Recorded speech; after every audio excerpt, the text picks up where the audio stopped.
হ্যাঁ ভাই বলো। সমুদ্র, বড় বাবা খুব অসুস্থ। ভাইয়ার কথাটা শুনে সমুদ্র ভাই তড়িৎ গতিতে শোয়া থেকে উঠে বসে পড়ল। কি বলছো ভাই, বাবার কি হয়েছে? বড় বাবা একটা ছোটোখাটো হার্ট অ্যাটাক করেছে, কাল রাতেই হসপিটালে ভর্তি করছি। কাল রাতের ঘটনা তুমি আমায় এখন বলছো ভাই? সমুদ্র, তুই উত্তেজিত হোস না, আসল ঘটনা অনেক রাতেই, তাই আর তোকে জানায়নি। বাবা এখন কোন হাসপাতালে ভাই?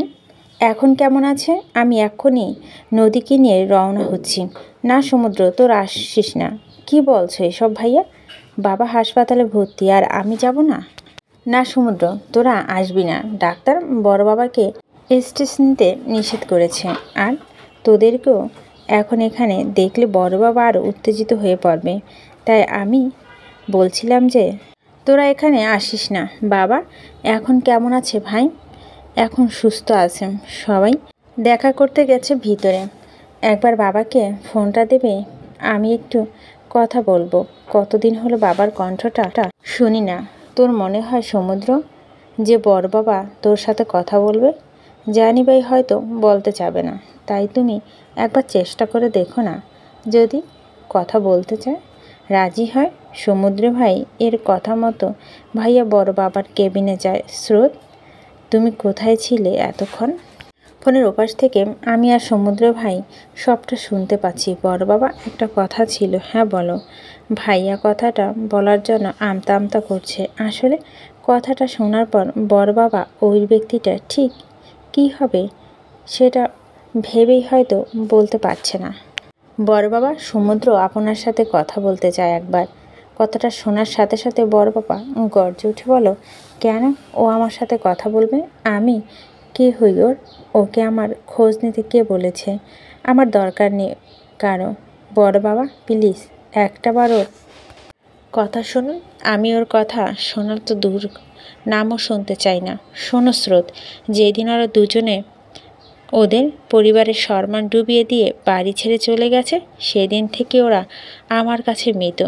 যেদিন থেকে ওরা এ বংশের নিয়ম ভেঙে পালিয়ে গেছে, সেদিন থেকে আমি ভুলে গিয়েছি যে নদী আর সমুদ্র নামে আমার দুজন সন্তান ছিল।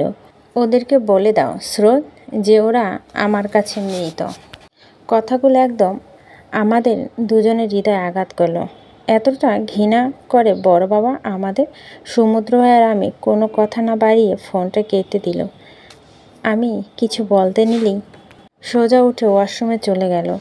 আমি জানি সমুদ্র ভাই এখন কাঁদবে, কাঁদুক, আমিও বাধা দেব না। কিন্তু এই দূরত্ব কি কোনোদিনই শেষ হবে না? বড় বাবা কি কোনোদিন আমাদের মেনে নিবে না? সমুদ্র, তোমাকে কতবার বলেছি যে ভেজা গামছা বিছানার উপর রাখবে না। নদী, কথা শুনে আমি বারান্দা থেকে রুমে এসে নদীকে বললাম, ভুলে গেছি নদী। আমার কথা শুনে নদী দ্বিগুণ রেগে গিয়ে বলল, তুমি তো অন্য কারো কোনো কিছু ভুলে যাও না, শুধু এই ভেজা গামছাটা বিছানায় রেখে ভুলে যাও নাকি আমাকে রাগাতে তোমার ভালো লাগে? নদীর কথা শুনে আমি নদীর দিকে এগিয়ে গিয়ে পিছন থেকে দুহাত ওকে কোমর জড়িয়ে ধরে বললাম, একদম ঠিক বলছো। তোমাকে রাগাতে আমার খুব ভালো লাগে। জানো রাগলে তোমাকে কি মারাত্মক সুন্দর লাগে? জানি। আমি ভূত সাজলো তোমার কাছে ভালোই লাগবে। লাগবেই তো, আমার বউ সবচেয়ে সুন্দরী, আর তাকে ভালো লাগবে না? হয়েছে, আর বলতে হবে না। এখন খেতে এসে তাড়াতাড়ি। আর হ্যাঁ, বিছানার উপর যেন তোমাকে আর ভেজা গামছা রাখতে না দেখি। কথাটা যেন মনে থাকে। কথাটা বলেই নদী সেখান থেকে চলে গেল। আর আমি পিছনে দাঁড়িয়ে ওকে দেখছি। 5 বছরের কত কিছু বদলে গেছে। আমি নদীকে তুই থেকে তুমি করে ডাকি, নদীও আমাকে সমুদ্র বলে ডাকে। কিন্তু সমুদ্র ভাই ডাকটা একেবারে মন্দ হয়নি। মানে ও এখন আমাকে দুই নামেই ডাকে। আমি এখন একটা মাল্টিন্যাশনাল কোম্পানিতে চাকরি করছি। আমাদের দুজনের ছোটোখাটো একটা সুখের সংসার আমরা সাজিয়েছি। শুধু একটাই পূর্ণতা আমাদের, সেটা হলো পরিবার। আজও বাবা আমাদের মেনে নেয়নি। যে শাওনাজ বাড়িটা এক সময় আমাদের ভাই বোনদের খুলসুটিতে মেতেও থাকতো, এখন সেই শাওনাজ বাড়িটা প্রাণহীন। ওই বাড়িতে যে মানুষ থাকে সেটা হয়তো এখন কেউ বুঝতে পারে না। ভাই অনেক চেষ্টা করেছে ও বাড়িতে আমাদেরকে ফিরিয়ে নিয়ে যাওয়ার জন্য। বাবা চাচাকে অনেক বুঝিয়েছে যেন আমাদেরকে মেনে নেয়, কিন্তু ভাই এর চেষ্টার ফল শূন্য রয়ে গেছে। বাবা আজও আমাদেরকে মেনে নিতে পারেনি। ভাই ভাবি ঝিনুক কেউ এখন আর বাড়িতে থাকে না। আমরা বাড়ি ছেড়ে চলে আসা প্রায় 1 বছর পর ভাই ভাবি ও বাড়ি থেকে বেরিয়ে যায়। ওই শহরে থাকে। ভাই কিন্তু ওই বাড়িতে থাকে না। ঝিনু কিছুদিন পর পড়াশোনার জন্য হোস্টেলে চলে যায়। শাওন ভাইয়া উর্মি আপুকে খুব কম আসা যাওয়া করে এখন এই বাড়িতে। আমাদের ব্যবসা এখন সম্পূর্ণ ভাইই দেখছে। ভাই ওই বাড়িতে যদিও থাকে না, বাবাকে এক সময় দেওয়া কথার জন্য ব্যবসা সামলাচ্ছে। বাবা বা চাচা কারো এখন শরীরে সেই অবস্থা নেই যে তারা ব্যবসা করবে। ভাইয়ের থেকে খবর পেয়েছি বাবা নাকি ঝিনুকের বিয়ে ঠিক করেছে। আমাদের হয়তো বলবে না। বোনের বিয়েতে থাকার সৌভাগ্যটা হয়তো আমার হবে না। শুধু একটা কথাই ভাবি, আমরা কি এতই অন্যায় করে ফেলেছি? নিজের ভালোবাসার জন্য লড়াই করা কি অন্যায়? ক্ষমা তো চেয়েছিলাম। আমাদের অপরাধ কি এতটাই গুরুতর ছিল যে ক্ষমা করা যেত না? কিন্তু হয়তো বাবার কাছে আমাদের থেকে তার বংশগৌরব ওপর যে আঘাতটা এসেছে সেটাই বড়। সমুদ্র ভাই বারান্দায় বসে ল্যাপটপে অফিসের গুরুত্বপূর্ণ কী সব কাজ করছে, আর আমি দুপুরে রান্না করছি। এই 5 বছর আমার রান্নার হাত একেবারে পাকা হয়েছে। সংসারে সব কাজ এখন আমি অনায়াসেই করতে পারি। এই 5 বছরে আমি শুধুমাত্র যে একটা বিষয়ের উপর নিজের অভ্যাস ঠিকঠাকভাবে গড়ে তুলতে পারিনি সেটা হলো সমুদ্র ভাইকে ডাকা। একবার সমুদ্র করে ডাকি তো 3 বার সমুদ্র ভাই করে ডাকি। সমুদ্র ভাই অবশ্য সেটা নিয়ে আমায় কিছু বলে না, কিন্তু আমার নিজের ওপর রাগ হয়। ওর থেকে তো আগে শুধু সমুদ্র ভাই বলে ডাকতাম, ওটাই ভালো ছিল। এখন এই দুটো ডাক মিলিয়ে আমি একেবারে জগা খিচুড়ি বানিয়ে ফেলেছি। কাজ করা শেষ হলে আমি রুমে আসতেই দরজায় কেউ করাঘাত করলো। আমি শাড়ি আঁচলে হাতটা মুছে নিয়ে দরজার দিকে এগিয়ে গিয়ে দরজাটা খুললাম। কিন্তু এটা আমি কি দেখছি? আমি এটা কাকে দেখছি?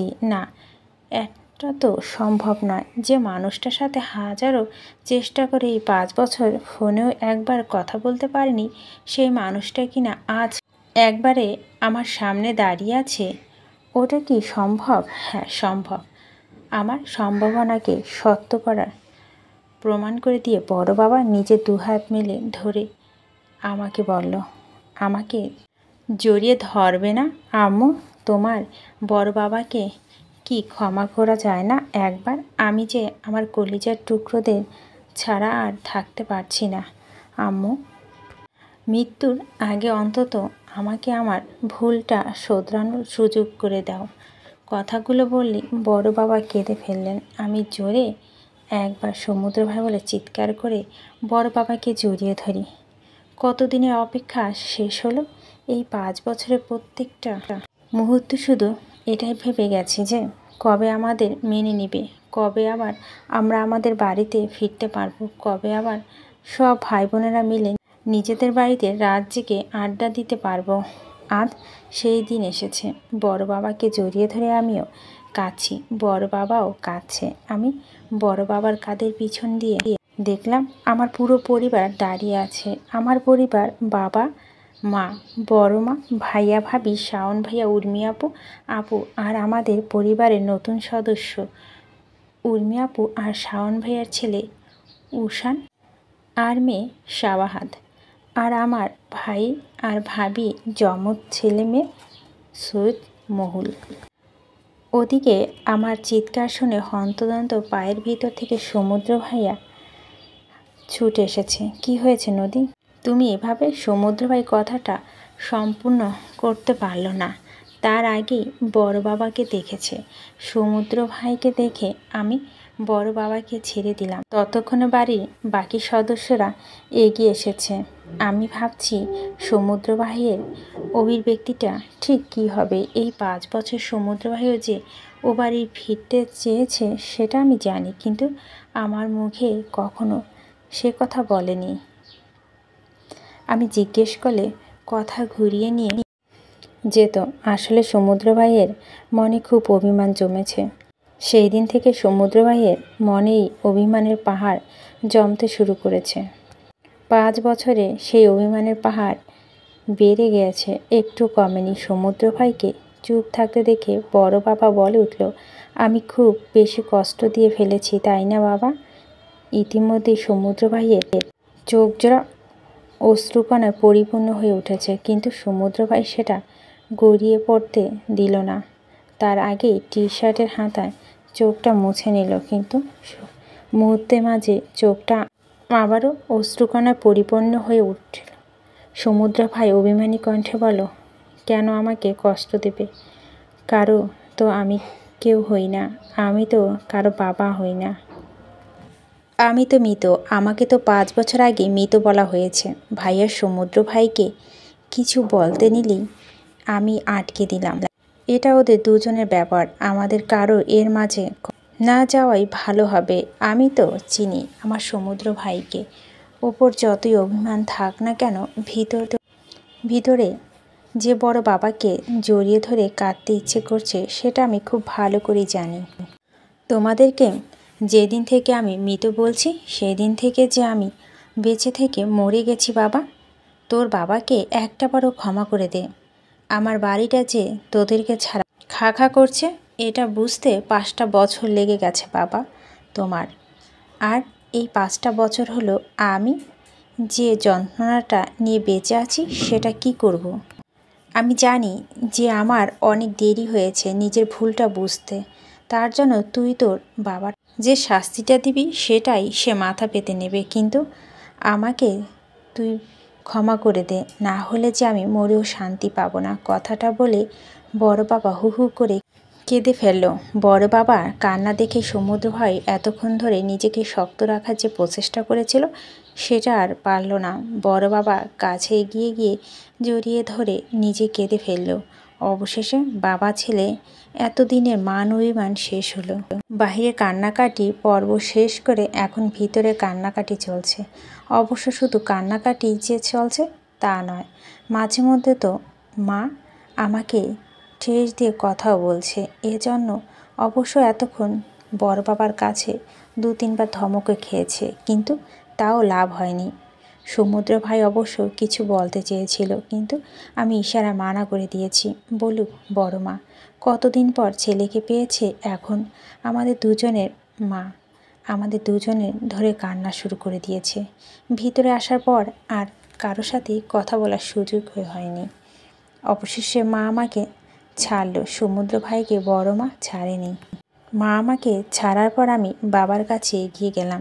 তুমি আমাকে ক্ষমা করনি, তাই না বাবা? ভাই যখন তোমাকে ক্ষমা করে দিয়েছে তখন আমার আর বিষয়ে কিছু বলার নেই। ও তার মানে বড় বাবা ক্ষমা করে দিয়েছে বলে তুমি আমাকে ক্ষমা করলে না হলে করতে না? এইসব কথা এখন কেন উঠেছে? বললাম তো যে ক্ষমা করে দিয়েছি। আমাকে তো তুমি একবারও জড়িয়ে ধরলে না বাবা। আসার পর থেকে একটাবারের জন্য জিজ্ঞেস করলে না যে আমি কেমন আছি। তুমি তো এখন বড় হয়েছ, তোমাকে জড়িয়ে ধরা আহ্লাদ দেখানোর মতো বয়স তোমার এখন আর নেই। আর তুমি তো ভালো থাকার জন্য বাড়ি ছেড়ে চলে এসেছো, তাহলে এখনই নিশ্চয় ভালো আছো। ও যখন আহ্লাদ দেখানোর বয়স ছিল তখন ওকে আপনি কোনো দিনই একটু জড়িয়ে ধরেছিলেন, সেটা আপনার মনে আছে? আমি জানি আপনার মনে নেই, থাকার কথাও না, কারণ আপনি ওকে কখনো আহ্লাদ দেখিয়ে জড়িয়ে ধরা তো দূরের কথাও বলেনি। আমার না বলতে পারা কথাগুলো আমার ভাইয়া বলে দিল। সত্যি আমার নিজেরই মনে নেই যে কবে আমার বাবা আমাকে জড়িয়ে ধরছিল, কবে আমার কাছে বসে আমার সাথে ভালো করে কথা বলছিল। ভাইয়ার কথার উত্তর বাবা কিছুই বলতে পারল না, কারণ বাবার কাছে কোনো উত্তর নেই। ভাইয়া আমাকে বলল, আর তোকে আমি কতবার বলেছি নদী, যে তোর কদর করতে পারে না তার কাছে যাবি না। জোর করে তো আর ভালোবাসা পাওয়া যায় না, তাও আবার নিজের বাবার থেকে। কথাটা বলে ভাইয়া আমাকে ওখান থেকে নিয়ে গিয়ে অন্য পাশে দাঁড় করালো। আমি জানি আমাদের বাড়ি ছেড়ে পালিয়ে যাওয়ার ব্যাপারটা নিয়ে বাবা এখনও আমাকে দোষী ভাবে। বাবা আমাকে আমাদের পরিবারের মাঝে যে ভাঙন ধরছিল সেটার জন্য দায়ী ভাবে। বড় মা সমুদ্র ভাইকে ছেড়ে দিল। আমি বড় মার কাছে এগিয়ে গিয়ে জিজ্ঞেস করলাম, কেমন আছো বড় মা? বড় মা আমার দিকে না তাকিয়ে গম্ভীর কণ্ঠে উত্তর দিল, ছেলে মেয়ে থেকে দূরে থাকলে মা কেমন থাকতে পারে সেটা তুই জানিস না? জানি, তাও জিজ্ঞেস করলাম। বড় মা আর কোনো কথা বলল না। আমিও আর ওখানে দাঁড়িয়ে না থেকে আবারও ভাইয়ার কাছে এসে দাঁড়ালাম। এবার শাওন ভাই বড় বাবাকে বলল, বাবা সব সমস্যা যখন মিটে গেল তাহলে আর দেরি করে লাভ কি? আমরা সবাই রওনা দিই ঢাকার উদ্দেশ্যে। শাওন ভাইয়ার সাথে তাল মিলিয়ে ভাইয়া বলল, একদম ঠিক বলছো শাওন। নদী সমুদ্র তোরা তাড়াতাড়ি তৈরি হয়ে নে। বড় বাবা আমাকে আর সমুদ্র ভাইকে কাছে আসতে ইশারা করলেন। আমি আর সমুদ্র ভাই দুজনে বড় বাবার দুপাশে বসলাম। বড় বাবা আমাদেরকে দুহাতে আগলে নিলেন। এবার তোমরা তোমাদের বাড়ি ফিরে চলো। আশা করছি তোমরা অমাত করবে না। না বাবা, তুমি যখন একবার আমাদেরকে বলেছ আমরা আমাদের বাড়ি ফিরব, কিন্তু এভাবে তো চলে যেতে পারছি না। আসলে আমি তো এখানে চাকরি করি। হঠাৎ করে ওদেরকে বলে তো ওরা আমাকে ছুটি নাও দিতে পারে বলো। তাই আমি বলেছিলাম যে আমাকে কয়েকটা দিন সময় দাও, আমি দেখি যে ঢাকায় বদলি নিতে পারি কিনা। সমুদ্র ভাইয়ের কথা শুনে ঝিনুক কাঁদো কাঁদো কণ্ঠে বলো, কিন্তু ভাইয়া তাহলে আমার বিয়ের কি হবে? ঠিকই তো বলেছে ঝিনুক। সমুদ্র, 1 সপ্তাহ পর ঝিনুকের বিয়ে, আর তুই থাকবি না? এটা হয় নাকি? আর তোর তো বদলি নেওয়া প্রয়োজন আমি দেখছি না। আমাদের নিজের ব্যবসা আছে। আমি এতদিন একা একা সব সামলাতে ক্লান্ত হয়ে গেছি। এবার তুই সব সামলাবি, বুঝেছিস?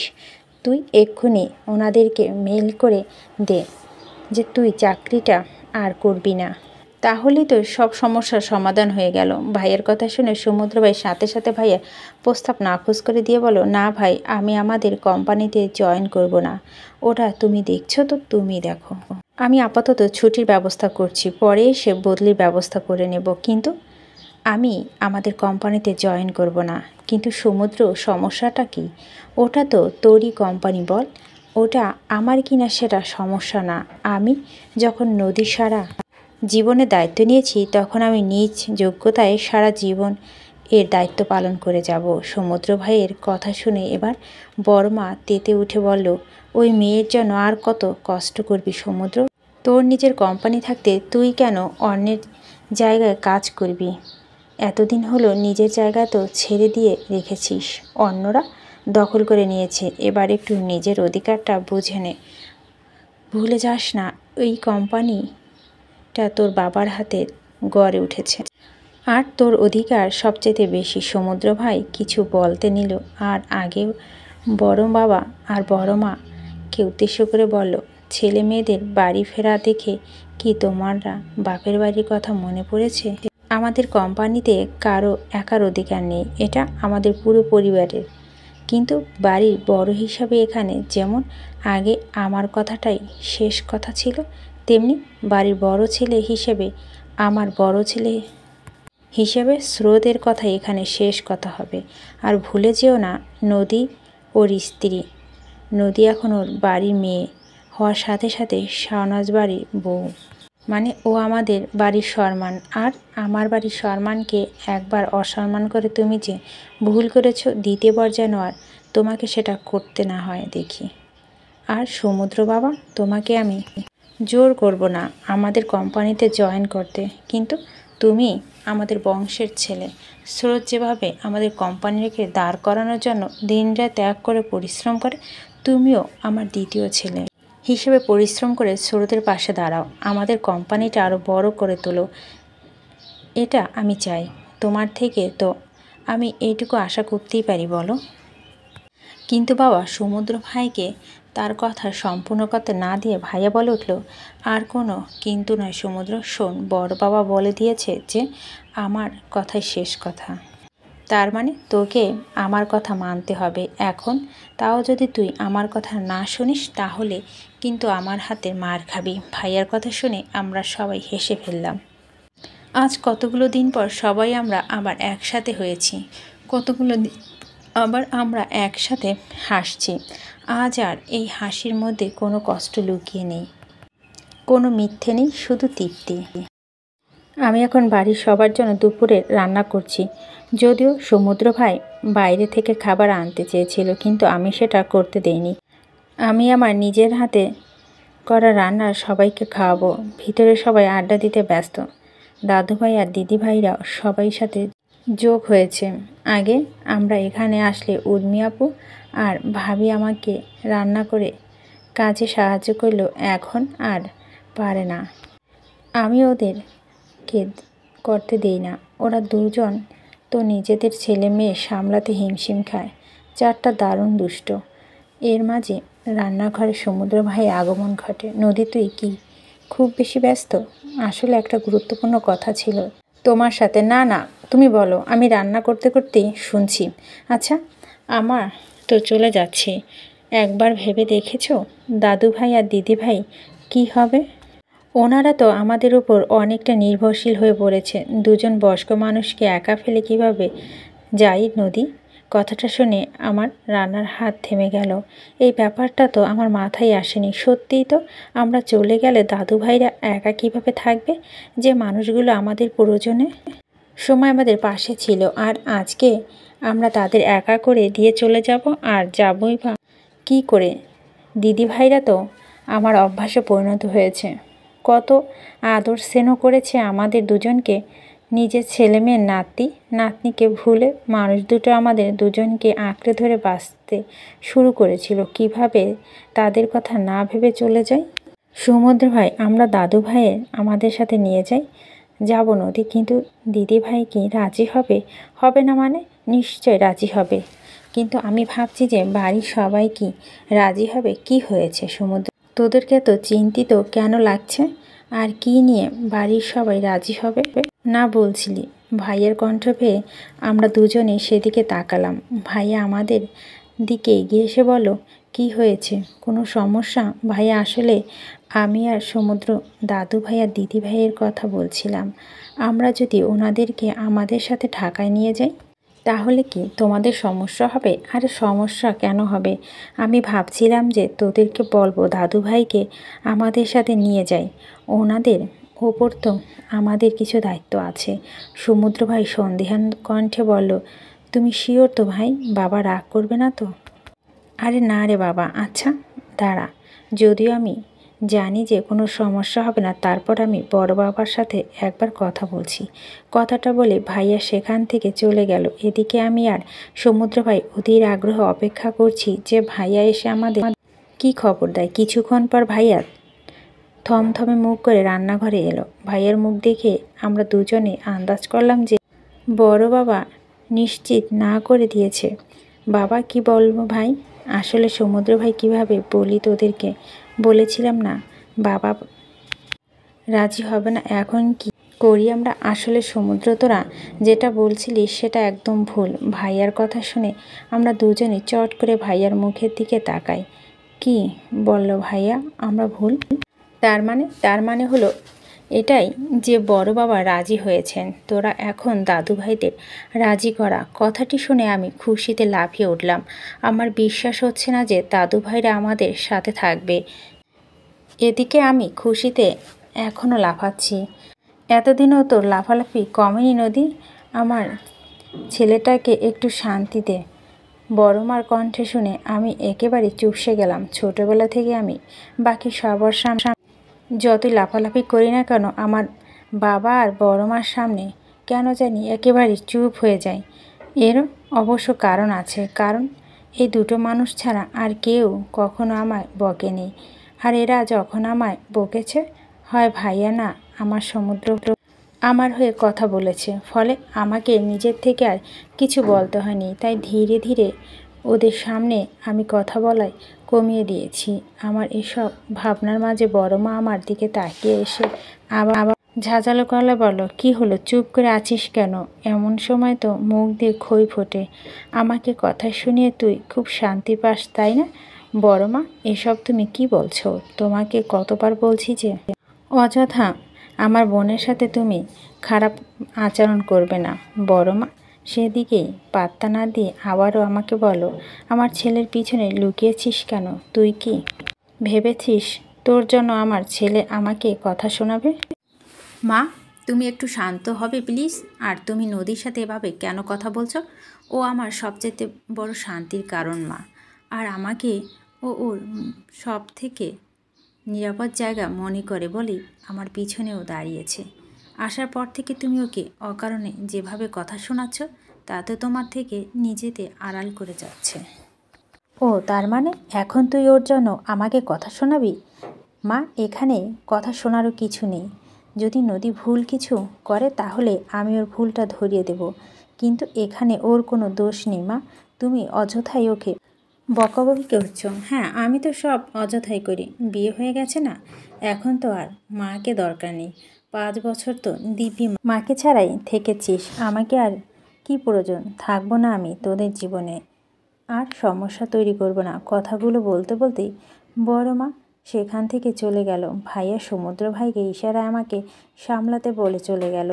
দেখছো সমুদ্র ভাই, আমার জন্য যত অশান্তি, আমার জন্যে বড় মা তোমার উপর রাগ করে চলে গেল। আমার দিকে তাকাও। তুমি আমার জীবনের সমস্যার কারণ কখনই হতে পারো? তুমি হচ্ছ আমার শান্তির কারণ, আমার স্বস্তির কারণ। আর যে আমাকে স্বস্তি দেয় সে কিভাবে আমার অশান্তির কারণ হতে পারে বল? আমি সমুদ্র ভাইয়ের দিকে মুখ তুলে তাকিয়ে বললাম, সত্যি? সত্যি। আর শোন, তুমি তো জানো যে মার মাথাটা একটু গরম। আমি তোমাকে অন্যায় সহ্য করতে বলছি না, আমি শুধু তোমাকে বলছি যে তুমি মায়ের কথায় কষ্ট পেও না। মা যদি কিছু অন্যায় কথা বলে তাহলে মাকে একটু বুঝিয়ে তার ভুলটা ধরিয়ে দিও। আর তোমার সমুদ্র ভাই তো আছেই, থাকতে আমার নদীর চিন্তা কিসের? আমাদের ঢাকা ফেরার প্রায় 6 মাস হয়ে গেছে। ঝিনুক এখনও ও শ্বশুরবাড়ি থাকে। ঝিনুকের বিয়েতে আমরা বলা বড় বাবা ফুপিদের মেনে নিয়েছে। সমুদ্র ভাইও এখন আমাদের পারিবারিক ব্যবসায় যোগ দিয়েছে। আমিও মন দিয়ে সংসার করছি। সংসারটা এখন আমি আর ভাবি সামলাই। সবই ঠিক চলছে, কিন্তু কোথায় যেন ঠিক নেই। আমাদের বিয়ে প্রায় 5.5 বছর হচ্ছে, তাও এখন আমার কোনো সন্তান নেই। প্রথম দিকে আমার ইচ্ছে করে বাচ্চা নেয়নি। সমুদ্র ভাই চাচ্ছিল যে আমি আগে আমার পড়াশোনাটা শেষ করি, তারপর এসব নিয়ে ভাববো। কিন্তু আমার পড়াশোনা শেষ হওয়ার পর সেটা সম্ভব হচ্ছে না। আমরা ডাক্তারে দেখিয়েছি, ডাক্তার বলেছে সমস্যাটা আমার, কিন্তু সমস্যাটা এমন না যে আমি কখনই মা হতে পারবো না। ডাক্তার বলেছে আল্লাহ চাইলে আমি নিশ্চয় মা হতে পারবো। বাড়ির কেউ এই বিষয়ে কিছু জানে না। সমুদ্র ভাই আমাকে এই বিষয়ে কাউকে বলতে সম্পূর্ণ নিষেধ করে দিয়েছে। আর কেউ কিছু বললে আমি যেন সোজা সমুদ্র ভাইকে বলি সেটা বলে দিয়েছে। কেউ বলতে শুধু বড় মাই আমাকে এই নিয়ে কথা শোনায়। আজ বিকেলও ঘটনা। সমুদ্র, তো যে ডাক্তারের কাছে গিয়েছিলি, ডাক্তার কি বলো? অফিস থেকে বাড়িতে ফিরে সবেমাত্র ফ্রেশ হয়েছে বসেছিল সমুদ্র ভাই। বড় মা কথা শুনে একটু বিরক্তকর কণ্ঠে বলল, এখন আবার এসব কথা কেন তুলছো মা?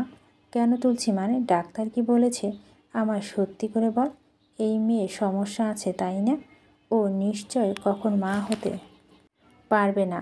বড় মা কথা শুনে সমুদ্র ভাই সোফা থেকে মাথাটা উঠিয়ে বড় মার দিকে দৃষ্টি রেখে বলল, ডাক্তার বলেছে আমাদের কারোই কোনো সমস্যা নেই মা। সময় হলে এমনি সব ঠিক হয়ে যাবে। এখন প্লিজ এই কথাগুলো বাদ দাও, আমার ভালো লাগছে না।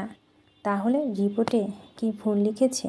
তোর বউয়ের যে সমস্যা আছে সেটা কি মিথ্যে? বড় মার কথা শুনে আমি আর সমুদ্র ভাই দুজনের দিকে চোখ চাওয়াচাই করছি।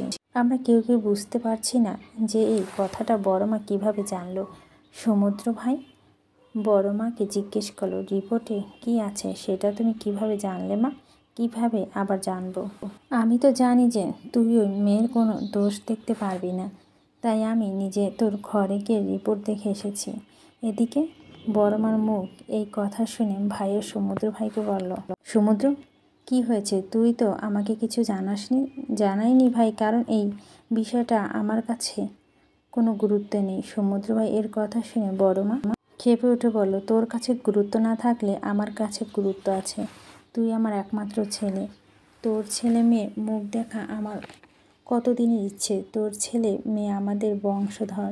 ওই মেয়ের জন্য সব শেষ হতে আমি দেব না। বড় মার কথা শুনে ভাইয়া রেগে গিয়ে বলল, বড়মা, আপনি কিন্তু অতিরিক্ত বলছেন। আমার বোনের সম্পর্কে বাজে কথা বলার অধিকার আপনার নেই।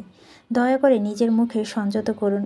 আমি যা বলছি একদম ঠিক বলছি। যে মেয়ে আমার ছেলেকে একটা সন্তান দিতে পারে না, তাকে দিয়ে কী হবে? আমি আমার ছেলের আমার মনের মতো করে মেয়ে দেখে বিয়ে দেব। বড়মার কথাটা শুনে আমার বুকটা কেঁপে ওঠে। এসব কি বলছে বড়মা? এদিকে বড়মার কথা শুনে সমুদ্র ভাই সোফায় বসে থেকে উঠে দাঁড়িয়ে বড়মার দিকে শান্ত দৃষ্টিতে রেখে সাবধানী গলায় বলল, তুমি আমার মা, তাই তোমার সাথে আমি খারাপ আচরণ করতে চাই না।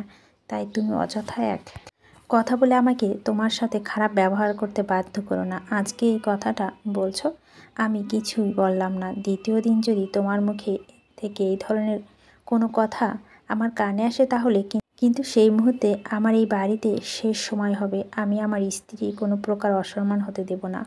কথাটা মনে রেখো মা।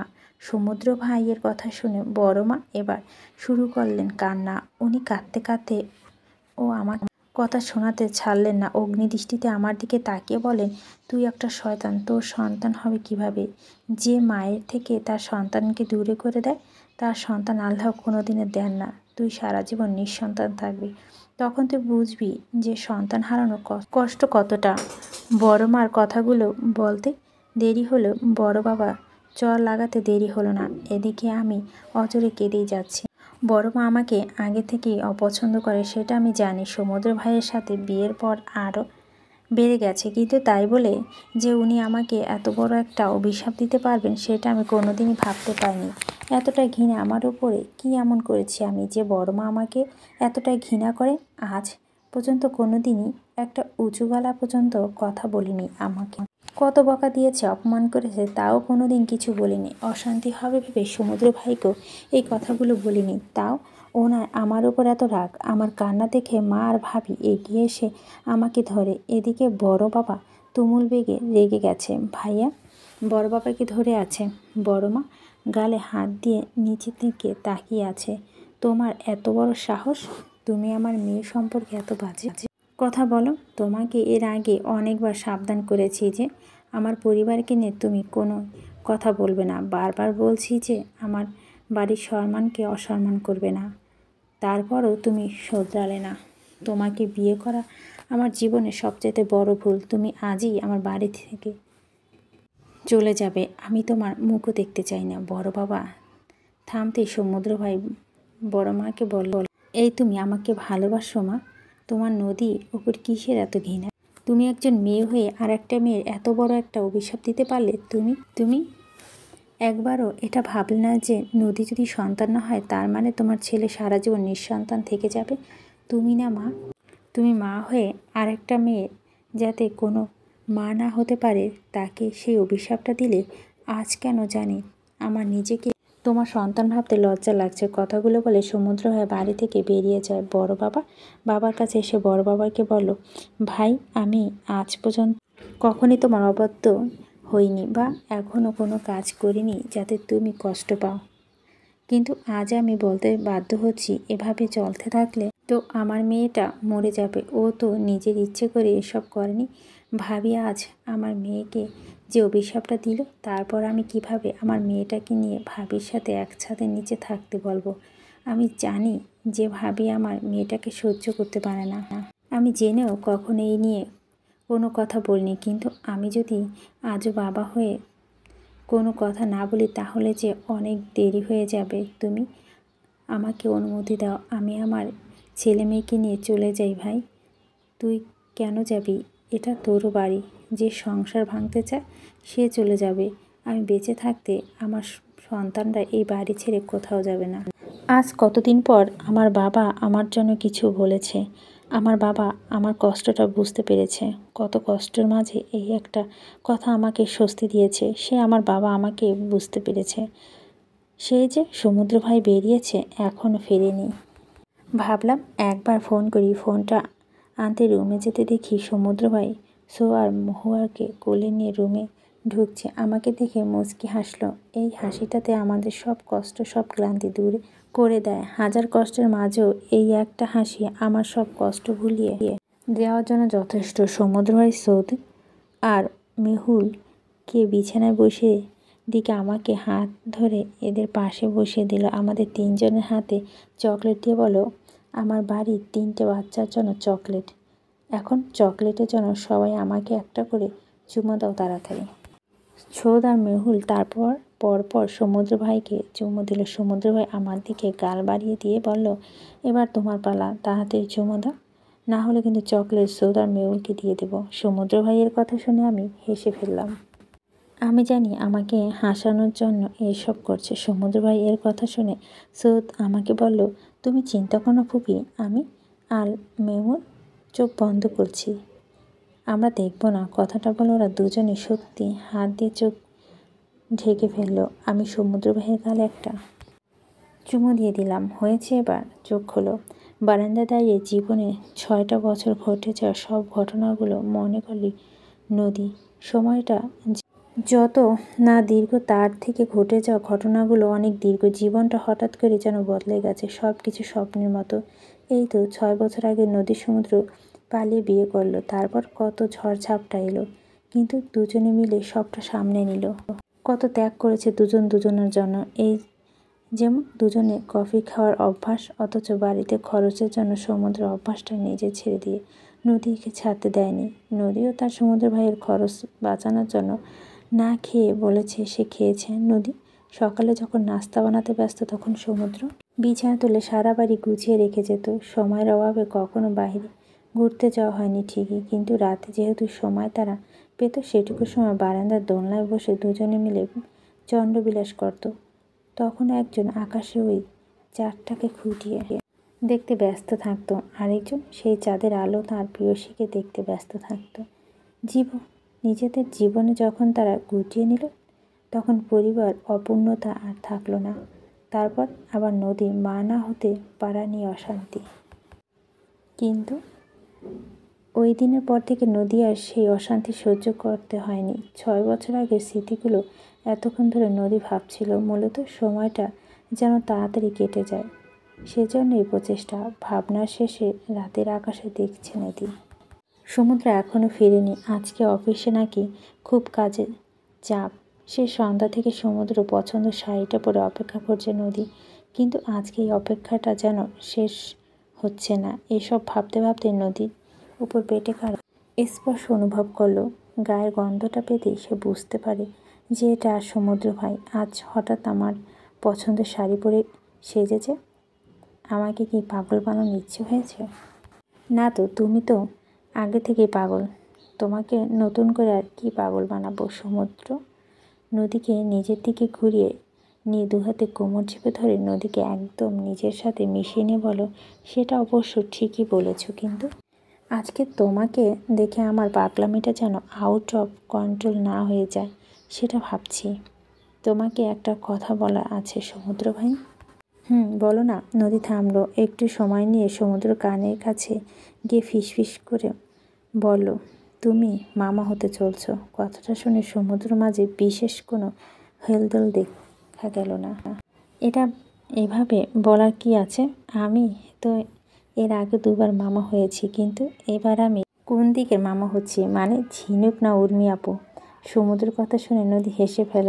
নদীকে এভাবে হাসতে দেখে সমুদ্র বলল, এইভাবে হাসছো কেন? তুমি বড্ড বোকা সমুদ্র ভাই। তুমি কি নয়ন ভাইয়ের কথা ভুলে গেছো? তুমি আমার বাচ্চার মামা হচ্ছ। ও, সেটা আগে বললেই। এইটুকু বলে সমুদ্র নদীর দিকে বড় বড় চোখ করে তাকালো, আর দৃষ্টিতে তখন অবিশ্বাস্য। তুমি কি বললে নদী? আরেকবার বলো। নদী সমুদ্রের বুকে মাথা রেখে কান্না মিশ্রিত গলা বলে, তুমি বাবা হতে চলছ। আমাদের এতদিনের স্বপ্ন এবার পূর্ণ হতে সমুদ্র ভাই। আমাদের ঘরে একটা ছোট্ট বাচ্চা আসবে, আমাদেরকেও মা বাবা বলে ডাকবে। কথাটা শোনার সাথে সাথে সমুদ্রের চোখ দিয়ে 2 ফোঁটা পানি গড়িয়ে পড়ল। 2 হাতে নদীকে জড়িয়ে ধরল। আজ যেন তাদের সুখ পূর্ণ হলো, তাদের এতদিনের স্বপ্ন পূরণ হলো। আজ থেকে নদীকে আর বাজে কথা শুনবে হবে না। বেশ অনেকক্ষণ জড়িয়ে ধরে থাকার পর সমুদ্র নদীকে বলল, এবার কিন্তু সত্যি সত্যি আমার ছেলেমেয়েরা আমাকে মামা বলে ডাকবে নদী। নদী সমুদ্রের বুকে থেকে মাথা উঠিয়ে হাসতে হাসতে বলল, তো বলুক তো, তাতে আমার কি। আচ্ছা, তুমি সবার সামনে আমাকে সমুদ্র বলে ডাকা আর একা থাকলে সমুদ্র ভাই বলে ডাকো কেন? আসলে কি বল তো, তোমাকে যতই সারাদিন সমুদ্র বলে ডাকি না কেন, সমুদ্র ভাই বলে না ডাকলে আমার ভালোই লাগে না। মনে হয় কি যেন একটা বাদ পড়ে গেল। সবার সামনে তোমাকে সমুদ্র বলে ডাকি ঠিকই, কিন্তু একলা থাকা অবস্থায় তোমাকে আমি সমুদ্র ভাই বলে ডাকবো, তাতে আমাদের ছেলে মেয়ে তোমাকে মামা বলে ডাকবে। আমার কিছু করার নেই, কিন্তু একান্তই আমার নিজের, আমার সবচেয়ে আপন, আমার সমুদ্র ভাই। গল্পটি সমাপ্ত। আশা করি সকলের ভালো লেগেছে। ভুল ত্রুটি হলে ক্ষমা করে দেবেন। আজকের মতো এখানে বিদায় নিচ্ছি। দেখা হবে নতুন কোনো গল্পের সাথে। সে পর্যন্ত সবাই খুব ভালো থাকবেন।